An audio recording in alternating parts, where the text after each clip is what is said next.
오늘 주시는 하나님 말씀입니다. 에레미야애가 2장 11절부터 17절 말씀입니다. 에레미야애가 2장 11절부터 17절 말씀입니다. 내 눈이 눈물에 상하며 내 창자가 끊어지며 내 간이 땅에 쏟아졌으니 이는 딸 내 백성이 패망하여 어린 자녀와 젖 먹는 아이들이 성읍 길거리에 기절함이로다. 그들이 성읍 길거리에서 상한 자처럼 기절하여 그의 어머니들의 품에서 혼이 떠날 때 어머니들에게 이르기를 곡식과 포도주가 어디 있느냐 하도다. 딸 예루살렘이여, 내가 무엇으로 내게 증거하며 무엇으로 내게 비유할까? 처녀딸 시온이여, 내가 무엇으로 내게 비교하여 너를 위로할까? 너의 파괴됨이 바다같이 크니 누가 너를 고쳐줄 소냐? 내 선지자들이 내게 대하여 헛되고 어리석은 묵시를 보았으므로 내 죄악을 드러내어서 내가 사로잡힌 것을 돌이키지 못하였도다. 그들이 거짓 경고와 미혹하게 할 것만 보았도다. 모든 지나가는 자들이 다 너를 향하여 박수치며 딸 예루살렘을 향하여 비웃고 머리를 흔들며 말하기를 온전한 영광이라, 모든 세상 사람들의 기쁨이라, 일컫던 성이 이 성이냐 하며 내 모든 원수들은 너를 향하여 그들의 입을 벌리며 비웃고 이를 갈며 말하기를 우리가 그를 삼켰도다. 우리가 바라던 날이 과연 이 날이라. 우리가 얻기도 하고 보기도 하였도다 하도다. 여호와께서 이미 정하신 일을 행하시고 옛날에 명령하신 말씀을 다 이루셨으며 긍휼히 여기지 아니하시고 무너뜨리사 원수가 너로 말미암아 즐거워하게 하며 내 대적자들로 뿔로 높이 들게 하셨도다. 아멘. 여러분, 우리의 삶에 고통하며 힘들어하며 절망할 때마다 우리는 그 끝을 아주 최상급으로 말할 때 절규한다라고 표현을 합니다. 우리는 무엇을 위해서 절규하며 아파하며 우리는 그 고난 속에서 우리는 허우적거리며 우리의 삶의 그 감정적 요소들을 표현하고 있을까요? 오늘 본문을 보면 11절에 이렇게 말합니다. 내 눈이 눈물이 상하며 내 창자가 끊어지며 내 간이 땅에 쏟아졌으니, 이렇게 말하고 있어요. 이스라엘 사람들에게 눈이나 창자나 간, 이 내부 장기들은 그냥 우리가 알고 있는 그냥 일반적인 몸의 신체의 어떤 내부적인 장기의 한 부분이야, 이렇게 동일하게 해석하지 않습니다. 이것은 그들의 삶의 감정적인 것들 또는 인격적인 것들, 이런 것들을 담아놓는 좌소라는 것이에요. 그래서 이들이 어떤 문학적 표현을 할 때 내 눈에 눈물이 상하고 창자가 끊어지고 간이 땅에 쏟아졌다라는 말은 그들의 감정과 그들의 이런 인격적인 것과 그들의 삶이 얼마나 힘겹고 어렵고 고통스럽고 절망적인지, 이런 자신의 삶을 절규하는 표현들로 이런 단어들을 사용한다라는 것입니다.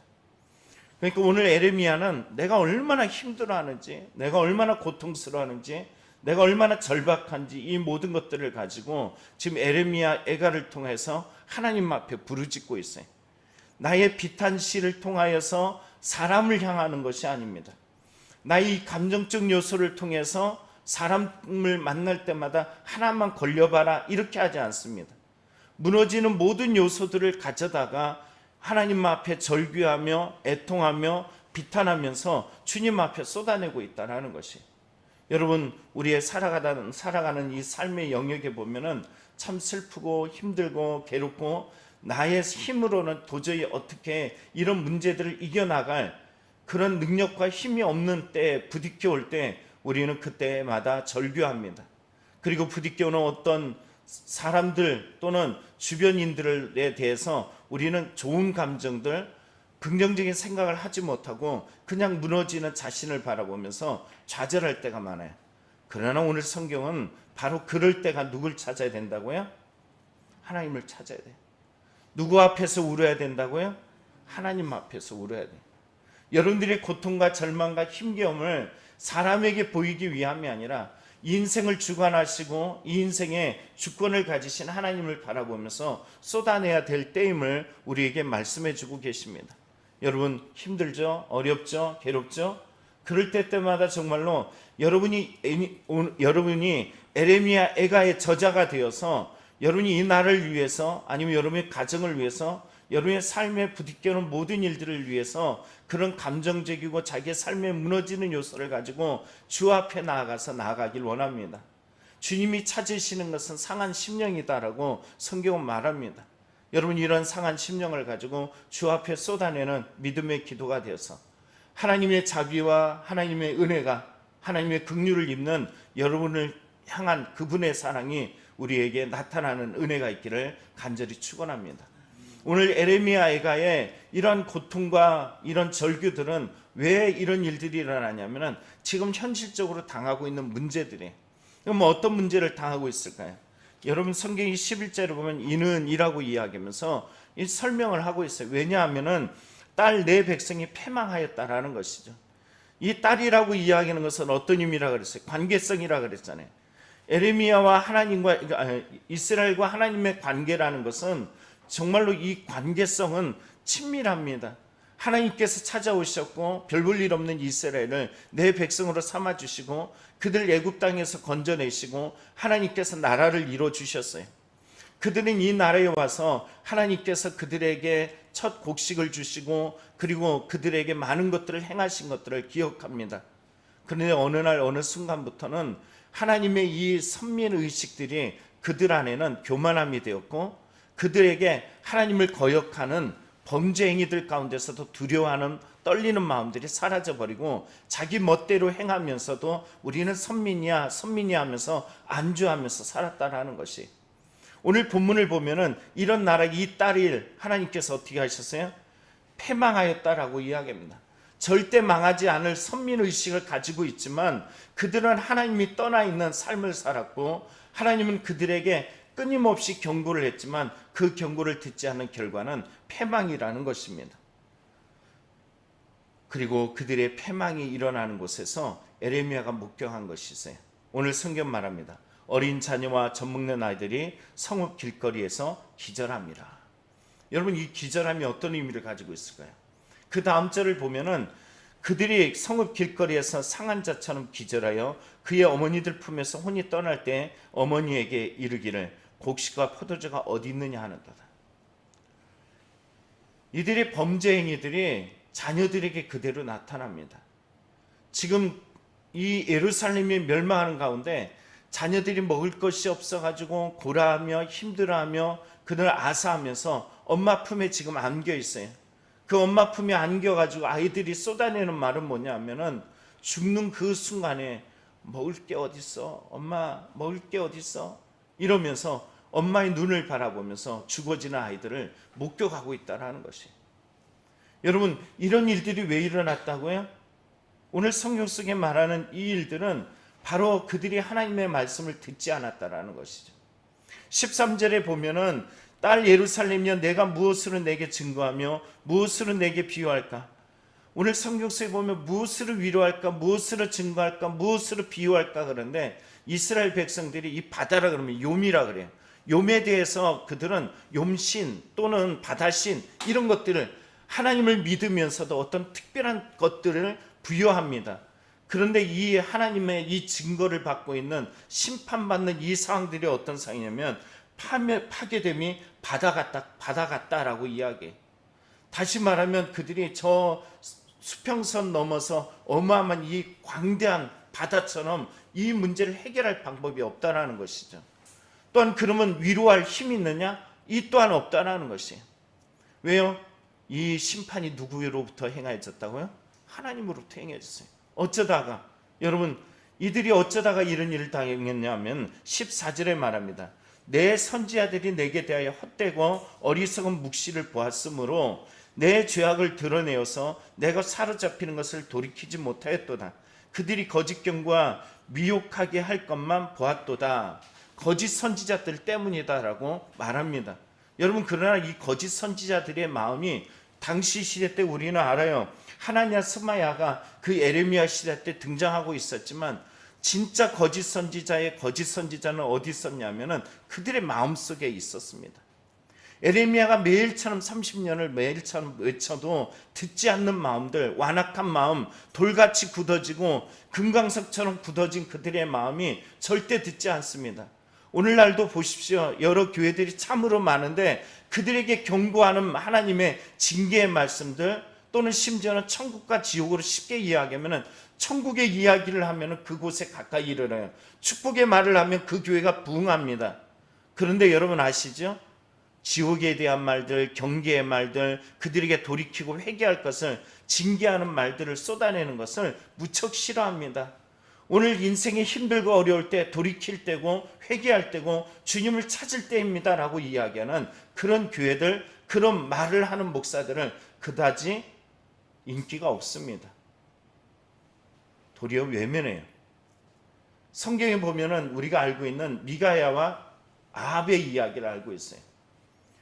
여호사밧이 말합니다. 450명의 선지자들인데 이들이 쏟아내는 말들을 보면 다 아합에게 듣기 좋은 말만 해요. 잘 될 겁니다. 전쟁에 성공할 겁니다. 이번에 아람 전쟁에도 결단코 승리하고 돌아올 것입니다.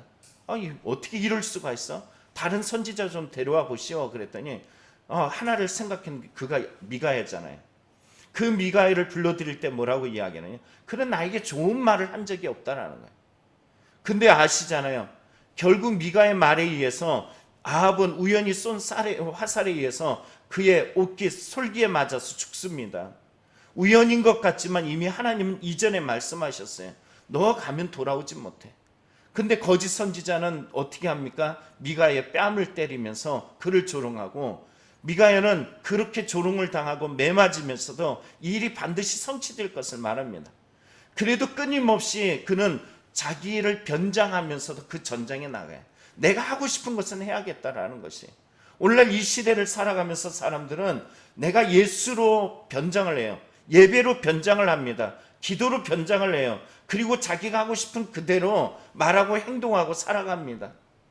하나님이 내게 주신 말씀의 경고들은 들으려고 하지 않아요. 내가 일만큼 예배로 변장했으니까, 기도로 변장했으니까, 헌금으로 변장했으니까 모든 일들이 문제 없을 거야. 그렇지 않습니다. 우연히 쏜 화살이 나의 인생에 가장 연약한 그 솔깃을 맞춰서 우리는 죽음 앞에 이를 수 있어요. 오늘 본문 속에 말하는 이 말씀 앞에 우리는 깨어가지고 정신을 바짝 차리고 하나님 앞에 바로 무릎 꿇을 수 있는 하나님의 음성이 필요합니다. 우리는 이걸 바로 복음이라 그럽니다. 십자가 예수 그리스도 앞에서 그분이 왜 우리를 위해서 십자가에 대속하셨는지 은혜를 생각하면서 그분 앞에 담대히 나가서 무릎 꿇어 눈물로 호소하며 나아갈 때 하나님은 최소한 우리에게 위로하시고 소망을 주시고 견딜 힘을 주시고 반드시 승리라는 이 영적 승리를 우리에게 가져다 주실 것입니다. 세상은 우리의 목숨을 빼앗을 수 있고 세상은 우리를 무너뜨릴 수 있지만 우리 모든 것을 주관하시는 하나님과 나의 관계는 절대 끊어지지 않을 것이고, 무너뜨리시는 하나님은 일으켜 세울 수 있는 당신의 능력으로 행하실 것입니다.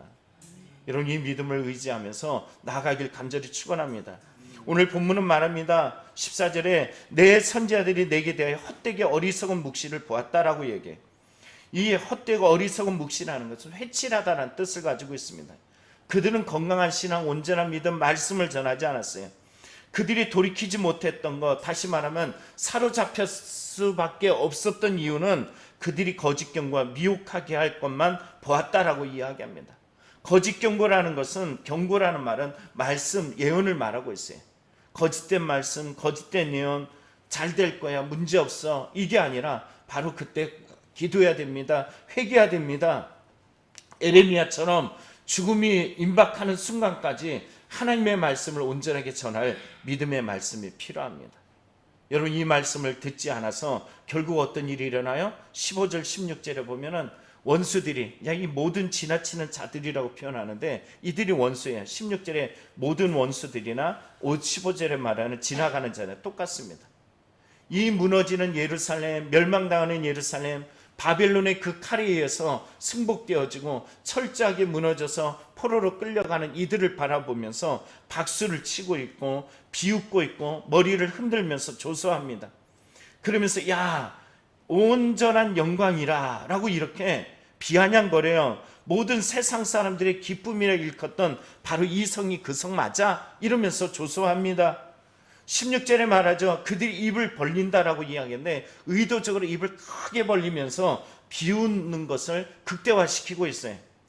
이를 갈면서 말합니다. 야, 우리가 그를 삼켰도다. 우리가 바라던 날이 과연 이 날이라. 원수들은 저들이 멸망하기를 간절히 원했는데 야, 결국 왔네. 근데 그 원수가 어디 있어요? 바로 그게 죄악이에요. 그것이 하나님의 말씀을 거역하고 하나님의 회개를 외칠 때 그 길을 막고 에레미야를 향해서 뺨을 때렸던 그들의 마음이고 손짓이고 행동이라는 것입니다. 결국 오늘 성경은 17절에 이렇게 말합니다. 여호와께서 이미 정하신 일을 행하시고 옛날에 명령하신 말씀을 다 이루셨으며 긍휼히 여기지 아니하시고 무너뜨리사 원수가 너로 말미암아 즐거워하게 하며 내 대적자들의 뿔로 높이 들게 하셨도다. 여러분 17절을 보면서 무슨 생각이 들어요? 하나님이 이미 말씀하셨어요. 하나님이 회개하라 라는 말과 잘 될 거야 라는 말에 회개하며 들으면 되는데 그들은 거짓 선지자들이 일러줬던 거짓 경고와 미혹하는 이 말에 마음을 빼앗겨서 결국은 심판을 당하게 됩니다. 오늘 이 새벽을 깨워가며 기도하는 저와 여러분들은 항상 주님 앞에 진정한 회개의 눈물, 주님을 찾아서 간절히 기도할 수 있는 믿음의 힘을 얻기를 원합니다. 오늘 나 하나의 무릎을 통해서 하나님이 일하실 것이, 오늘 성경 속에 두 번째 봤던 17절, 12절에 보면은 성읍 가운데 여인들이 자기 자식이 죽어지는 것을 보면서 그들은 아무 말도 하지 않잖아요. 에레미야가 대신 울어요. 사실은 그 어미가 울어야 됩니다.